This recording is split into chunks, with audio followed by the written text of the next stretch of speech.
What's going on, family? I'm Scrapbook Boxing, Museum of the Forgotten Fisticuff series.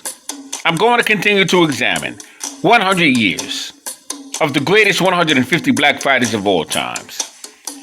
And I want to take a look at Azumah Nelson, who would make his presence known, the old Madison Square Garden, by becoming a last-minute replacement and putting an outstanding account of himself. He would take on the WBC at that time featherweight champion, great Mexican fighter, Salvador Sanchez. Fight took place in 1982. And although Azumah Nelson would go to 15th round limit, he would be stopped.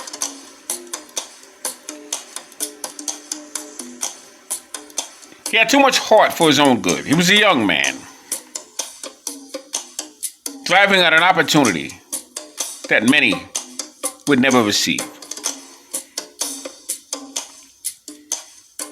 And I got news for you. Salvador Sanchez, I don't believe, would have given Azumah Nelson a rematch. Now, the game plan was for Salvador Sanchez to give a rematch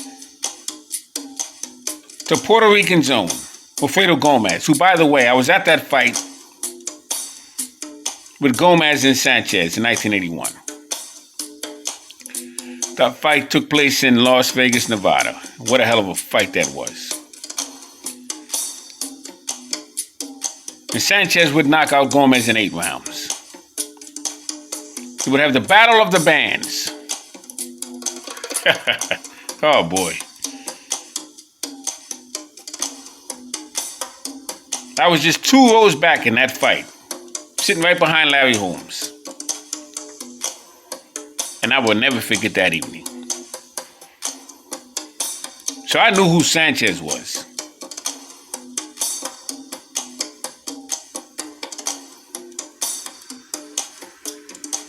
And the game plan was for him to give Gomez a rematch. And if he was successful, then he would take on Alexis Arguello. And if he was successful there, he would move up and take on Aaron Pryor.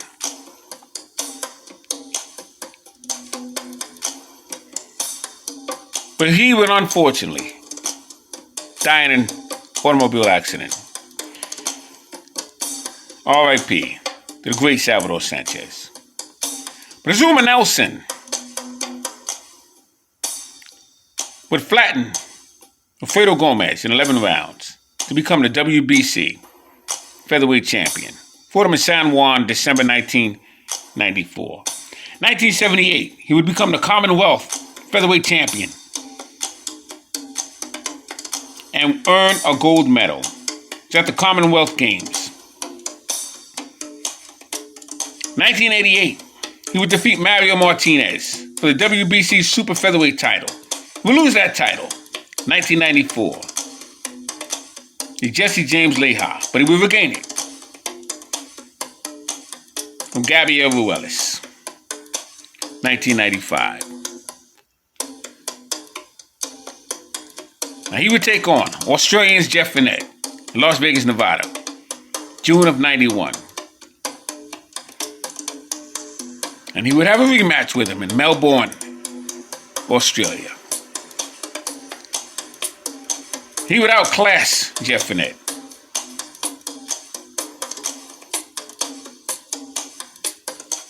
And he would show how great of a fighter he was. Between you and I, we talk about underrated fighters, unappreciated fighters. Azumah Nelson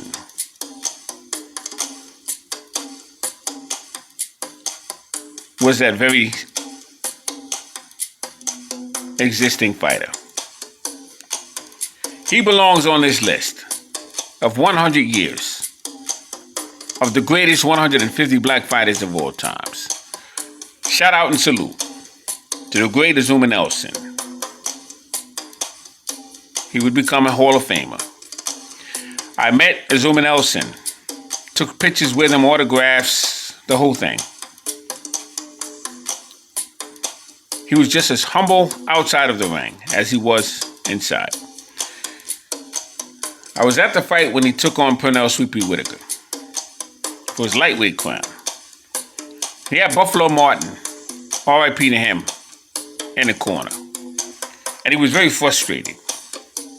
Because Pernell Whitaker, as quiet as he's kept, one of the most wittiest defensive fighters of all times. And Nelson wanted to fight. Pernell Whitaker wouldn't fight him. He would tiptoe around him with jabs and head movement. And Nelson just couldn't get to him. But in my opinion, he could just be the very best African fighter to come out of that historical continent. On behalf of Curtis Anderson and myself, Scrapbook Boxing, we select Azumah Nelson to be on the list of 100 years of the greatest 150 black fighters of all times. Shout out to Azumah Nelson.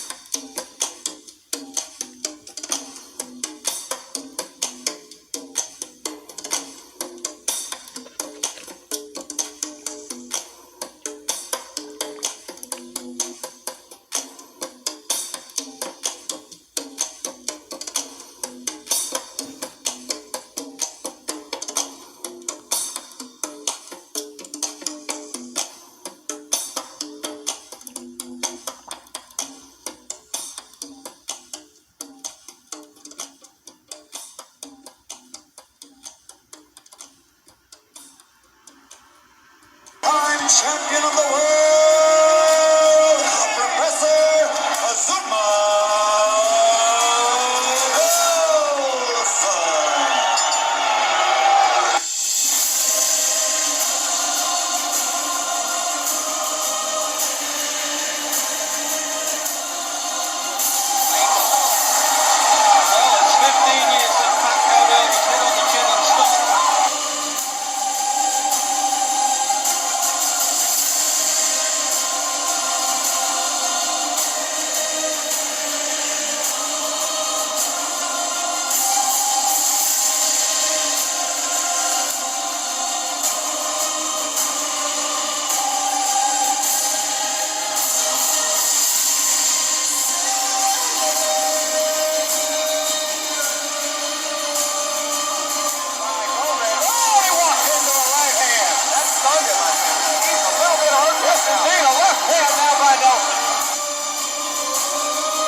Shout out to Azumah Nelson, one of the greatest fighters of all times.